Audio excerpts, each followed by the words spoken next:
Israel যেন হঠাৎ করেই একা হয়ে পড়েছে। বিশ্বাসঘাতক বলে পরিচিত বিশ্ব মোড়ল রাষ্ট্র যে একদিন উল্টো ইসরায়েলের সঙ্গেও বিশ্বাসঘাতকতা করতে পারে সেটা বোধহয় ভাবনাতেও ছিল না বেনিয়ামিন নেতানিয়াহুর রাষ্ট্রের। আর এখন যখন হঠাৎ করেই যুক্তরাষ্ট্রকে পাশে পাচ্ছে না ইসরায়েল, তখন বিশ্বজুড়ে প্রশ্ন উঠছে মধ্যপ্রাচ্যের ক্ষমতার সমীকরণে কি যুক্তরাষ্ট্র দখলদার ইসরায়েলকেই এবার বলির পশু বানালো?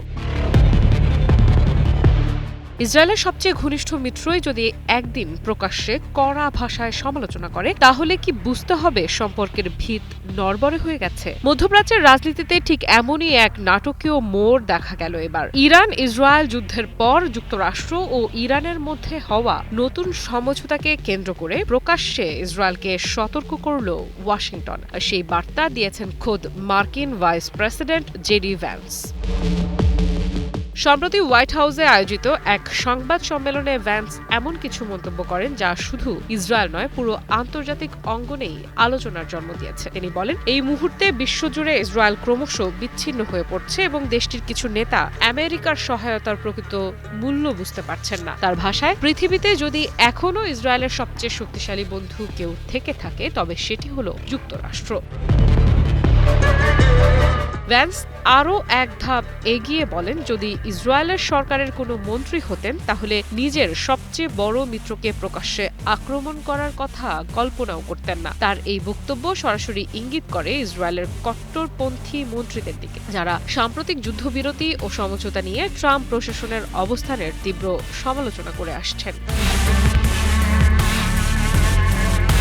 মার্কিন ভাইস প্রেসিডেন্ট তখন এমন একটি তথ্য তুলে ধরেন যা বিস্ময়কর। তার দাবি, গত ৩ মাসে ইসরায়েলকে রক্ষার জন্য ব্যবহৃত প্রতিরক্ষামূলক অস্ত্রের প্রায় ২/৩ এসেছে যুক্তরাষ্ট্র থেকে। অর্থাৎ শুধু রাজনৈতিক নয়, সামরিকভাবেও ওয়াশিংটনের উপর নির্ভরশীল তেল আবিব। এরপর তিনি ইসরায়েলের জাতীয় নিরাপত্তা মন্ত্রী ইতামার বেন গাভির এবং অর্থমন্ত্রী বেজালেল স্মোট্রিচের নাম উল্লেখ করে বলেন, বাস্তবতা বুঝতে হবে। যদি কেউ মনে করেন যে ইসরায়েলের সবচেয়ে বড় সমস্যা ডোনাল্ড ট্রাম্প, তাহলে তাদের ঘুম থেকে জেগে বাস্তব পরিস্থিতি দেখা উচিত। এমন মন্তব্য সাধারণ কূটনৈতিক ভাষার অনেক বাইরে বলেই মনে করছেন বিশ্লেষকেরা। তবে সবচেয়ে আলোচিত অংশ ছিল ইসরায়েলের সামরিক কৌশল নিয়ে তার মন্তব্য। ভ্যান্স স্পষ্ট ভাষায় বলেন, মাত্র ৯ বা ১০ মিলিয়ন মানুষের একটি দেশ শুধু সামরিক অভিযান আর হত্যাযজ্ঞ চালিয়ে তার সব নিরাপত্তা সমস্যার সমাধান করতে পারবে না। এই বক্তব্যকে অনেকেই নেতানিয়াহু সরকারের বর্তমান নীতির প্রতি সরাসরি সমালোচনা হিসেবে দেখছেন। এদিকে যুদ্ধবিরতির পরিবেশ তৈরি হলেও লেবানন সীমান্তে উত্তেজনা কমেনি। ইসরায়েল ও হিজবুল্লাহর মধ্যে পাল্টাপাল্টি হামলা অব্যাহত রয়েছে। ১৮ জুন লেবাননে ইসরায়েলি বিমান হামলায় ৩ জন বেসামরিক নাগরিক নিহত হওয়ার খবর সামনে আসে। এই ঘটনাকে কেন্দ্র করেও উদ্বেগ প্রকাশ করেন ভ্যান্স। তিনি বলেন, ঘন বসতিপূর্ণ বেসামরিক এলাকায় হামলা চালিয়ে সাধারণ মানুষের প্রাণহানি কোনোভাবেই গ্রহণযোগ্য হতে পারে না। ইসরায়েলকে অবশ্যই শান্তি প্রক্রিয়াকে সম্মান করতে হবে।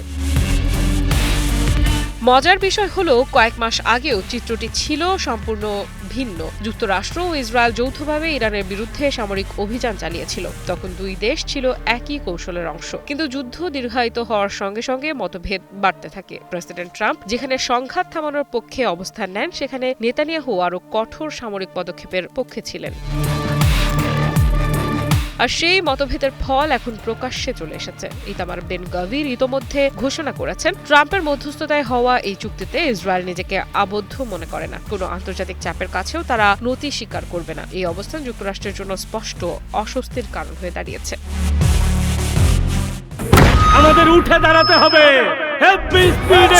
সকল অন্যায়ের বিরুদ্ধে রুখে দাঁড়ানোর এনার্জি পার্টনার। পরিস্থিতি আরও জটিল করেছে ট্রাম্প ও নেতানিয়াহুর ব্যক্তিগত সম্পর্কের টানাপোড়েন। সাম্প্রতিক সময়ে ট্রাম্প প্রকাশ্যে দাবি করেছেন ইসরায়েলের অস্তিত্ব রক্ষায় তার গুরুত্বপূর্ণ ভূমিকা আছে। এমনকি তিনি নেতানিয়াহুকে উন্মাদ বলেও মন্তব্য করেছেন বলে বিভিন্ন মহলে আলোচনা চলছে। একই সঙ্গে বৈরুতে ইসরায়েলি বিমান হামলার সমালোচনাও করেছেন তিনি।